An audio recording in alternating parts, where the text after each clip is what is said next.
সম্প্রতি জম্মু কাশ্মীরের মুখ্যমন্ত্রী ওমর আবদুল্লাহ পশ্চিমবঙ্গের মুখ্যমন্ত্রী মমতা বন্দ্যোপাধ্যায়ের সঙ্গে কলকাতায় এসে দেখা করেন এবং তারপরে মুখ্যমন্ত্রী বার্তা দেন যে আমরা কাশ্মীরে যাব, পুজোর পরে আমি কাশ্মীর যেতে পারি, কাশ্মীরের সঙ্গে বাঙালিদের একটা আত্মিক সম্পর্ক রয়েছে, ইত্যাদি इत्यादि एवं इत्यादि। मेरे को भी दावत दिया है, उधर में मेहमान मान के जाने के लिए हम इसको एक्सेप्ट किया है।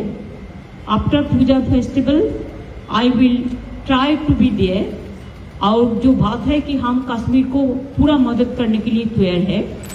किंतु एर परे বিতর্কিত মন্তব্য করেন, বিতর্কিত বক্তব্য রাখেন রাজ্যের বিরোধী দলনেতা শুভেন্দু অধিকারী। जाना है तो जम्मू में जाओ, जहां मुसलमान आबादी ज्यादा है मत जाओ।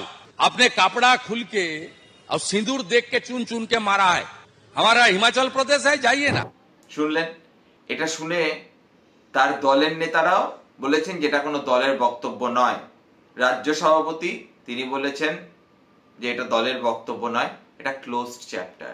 দিলীপ ঘোষ বলেছেন যে এটা কেন্দ্রীয় নেতৃত্ব নিশ্চয়ই দেখবে, আমরা এমন বক্তব্য রাখি না। এই বক্তব্য শুভেন্দু অধিকারী রেখেছেন আর তৃণমূল চুপ করে বসে থাকবে এমনটা তো হতে পারে না।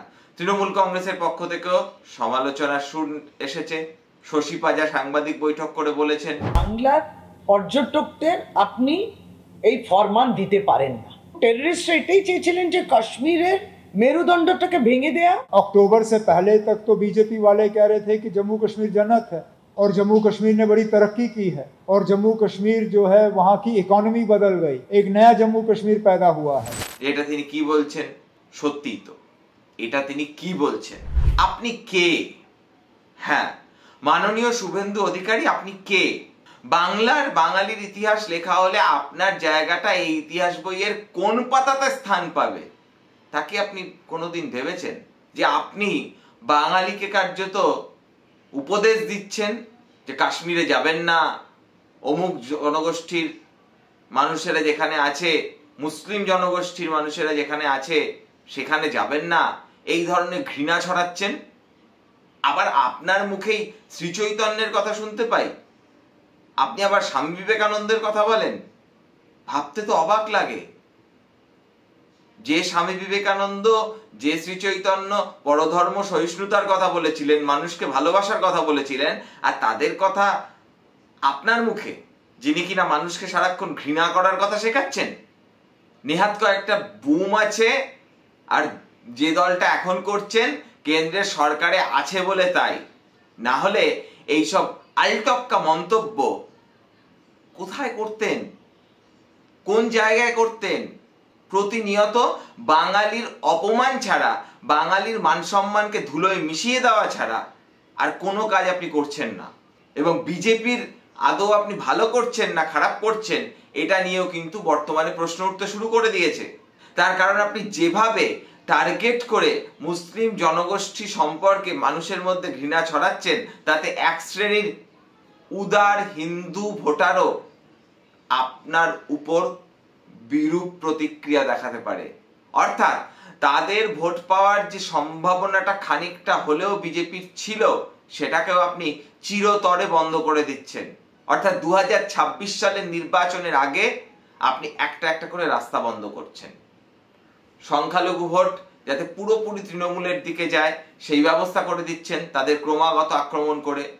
উদার মনস্ক হিন্দু ভোটার, শিক্ষিত মানুষ, মধ্যবিত্ত মানুষ, তাদের একটা অংশের ভোট যদি তারা ভেবেও থাকতো যে বিজেপিকে দেবে, আপনার এইসব মন্তব্য শুনে তারা জাস্ট মুখটা ফিরিয়ে নেবে।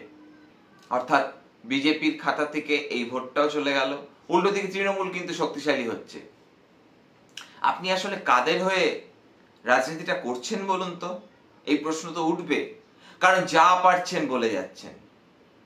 এবং তৃণমূল কংগ্রেসের পক্ষ থেকে বলা হয়েছে যে পাকিস্তান যেরকম ভাষায় কথা বলে আপনি ঠিক সেই রকম ভাষায় কথা বলছেন। ঠিকই তো, পাকিস্তান চায়, পাকিস্তানের মদতপুষ্ট জঙ্গিরা চায়, ওই যেমন ইসলামিক মৌলবাদী শক্তিগুলো চায় যে কাশ্মীরে পর্যটন যাতে না হয়, কাশ্মীরের মানুষ যাতে উন্নতির মুখ না দেখে, কাশ্মীরের মানুষের যাতে জীবিকা নির্বাহ না হয়, তার ফলে কাশ্মীরের মানুষের পেট না চললে খুব সহজে খুব কম পয়সায় ওই পাথর ছড়ার জন্য লোক পাওয়া যাবে, একটা বিচ্ছিন্নতাবাদের জন্ম দেওয়া যাবে। আর আপনার কথাও ঠিক তাই, বাঙালিরা কাশ্মীরে যাবেন না। কেন যাবে না দাদা? আপনি কে? আপনি বলার কে? পাকচক্রে হয়ে গিয়েছেন রাজ্যের বিরোধী দল নেতা। এর আগে যখন মমতা ব্যানার্জি সরকারের মন্ত্রী ছিলেন, এই আপনি বিরোধী দলের কর্মী নেতাদের কি ভাষায় আক্রমণ করতেন সেটা এখনো বিভিন্ন টেলিভিশন মিডিয়ার আর্কাইভে রয়েছে। রাস্তায় আপনার গাড়ি আটকানো হলে তাদের কি ভাষাতে আক্রমণ করতেন। তাই আপনার কাছ থেকে বাঙালি কোথায় যাবে আর যাবে না তার পাঠ শিখবে না। আপনার অবস্থা অনেকটা হয়ে গেছে গায়ে মানে না আপনি মোড়ল। ওইটা যদি আপনি বলতেন যে বিজেপির কর্মী সমর্থকদের বলছি আপনারা যাবেন না, কিছু বলার থাকতো না। আপনি বিজেপির নেতা, আপনার কর্মী সমর্থকদের আপনি যা খুশি বলুন, সেটা আপনার দল বুঝবে, আপনি বুঝবেন, আর আপনার কর্মী সমর্থকরা বুঝবে। কিন্তু বাঙালিদের অ্যাড্রেস করছেন যখন, তার মানে তো আমাদের সকলকে অ্যাড্রেস করছেন। কিন্তু আমরা আপনার উপদেশ শুনতে বাধ্য নই। আর আপনি যেটা করে চলেছেন, পশ্চিমবঙ্গের রাজনৈতিক ভাষ্যের এইরকম ক্ষতি আর কেউ করেছে বলে তো মনে পড়ে না। পশ্চিমবঙ্গের রাজনৈতিক ভাষ্যে এইরকম নির্বিচারে ধর্মীয় মেরুকরণ, খোলাখুলিভাবে এইরকম মৌলবাদকে প্রশ্রয় দেওয়া প্রচার, উগ্র ধর্মান্ধতাকে প্রচার করা এর আগে কেউ করেনি। তবে বিজেপির নেতাদের কিন্তু ভাবতে হবে, শুভেন্দুবাবু কার হয়ে খেলছেন, কার হয়ে রাজনীতিটা করছেন, ভাবার সময় এসেছে। কারণ আমরা দেখতে পাচ্ছি শ্রমিক ভট্টাচার্য রাজ্য বিজেপি সভাপতি হওয়ার পর থেকে শ্রমিকবাবু এক ধরনের কথা বলছেন, আর একই মঞ্চ থেকে শুভেন্দুবাবু আরেক ধরনের কথা বলছেন। এটাও বিজেপির কৌশল হতে পারে যে শ্রমিকবাবুর মাধ্যমে কোথাও গিয়ে একটা নরম বার্তা দেওয়া, একটা অংশের মানুষকে স্পর্শ করা, আবার শুভেন্দুর মাধ্যমে এক ধরনের কট্টরপন্থীদের ভাবাবেগকে স্পর্শ করা। কোনটা যে কৌশল, কোনটা যে মুখ আর কোনটা যে মুখোশ, সেটা বোঝাই বর্তমানে কঠিন হয়ে দাঁড়াচ্ছে। আজকের এপিসোড সম্পর্কে আপনাদের কি মতামত জানান কমেন্ট বক্সে। যদি এপিসোডটি ভালো লেগে থাকে তাহলে লাইক করে দেবেন, আর যদি মনে হয় সময় নষ্ট, ডিসলাইক করতে দ্বিধাবোধ করবেন না। দেখতে থাকুন রূপক অর্থে। দেখা হচ্ছে পরবর্তী কোনো এক এপিসোডে।